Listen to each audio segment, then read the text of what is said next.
This massive winter storm, the states of emergency at this hour. And just look at the satellite image from NOAA tonight. 160 million Americans in 35 states on alert for snow, ice, flooding, brutal cold, the reported tornado as well, treacherous driving, downed power lines. The storm stretching more than 2,000 miles from Texas all the way up to Maine.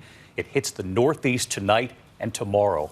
So many states getting 2 rounds with this storm, Michigan among them, a foot of snow already in the past 24 hours.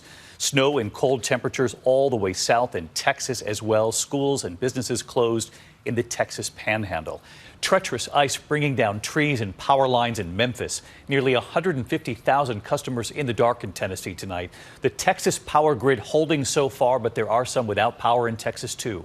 More than 5,000 flights canceled nationwide. The Dallas-Fort Worth airport suspending all operations for a time. Planes de-iced before taking off, of course. Just one runway operating at one point. Tonight, the Northeast bracing. Next, as I mentioned, Rob Marciano is going to carefully time this out for you. And ABC's Trevor Ault leading us off tonight from Cleveland. Tonight, the second punch of sleet, snow, and ice from that massive winter storm making travel dangerous and knocking out power for more than 250,000 customers. More than a foot of snow across the northern side of the storm from St. Louis to Cleveland. Torrents of rain ahead of this snowfall washed all of the salt off the roads, and now all that rain is frozen. The crews are trying to play catch up now, but the roads are so icy, at least one of these plows was hit by a car this morning. Across the Oklahoma City area, drivers helping one another get unstuck. In Memphis, a dangerous mix of sleet and freezing rain. Too much for many trees now encased in ice, one landing on this home, another tearing down power lines.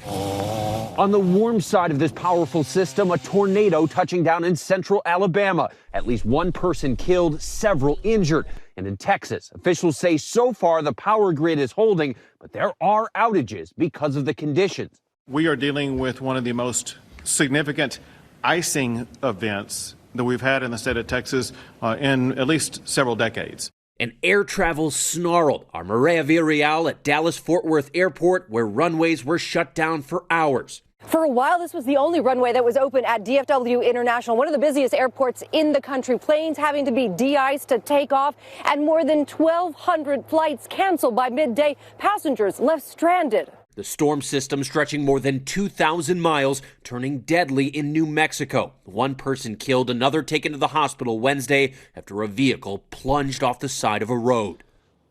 And David, it's been snowing all day here, and we are just now getting into the worst of this storm with wind gusts pushing 40 miles an hour and rising. This snow will continue well into tonight. This will easily cause travel issues deep into tomorrow.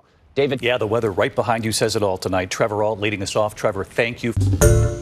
Hi, everyone. George Stephanopoulos here. Thanks for checking out the ABC News YouTube channel. If you'd like to get more videos, show highlights, and watch live event coverage, click on the right over here to subscribe to our channel. And don't forget to download the ABC News app for breaking news alerts. Thanks for watching.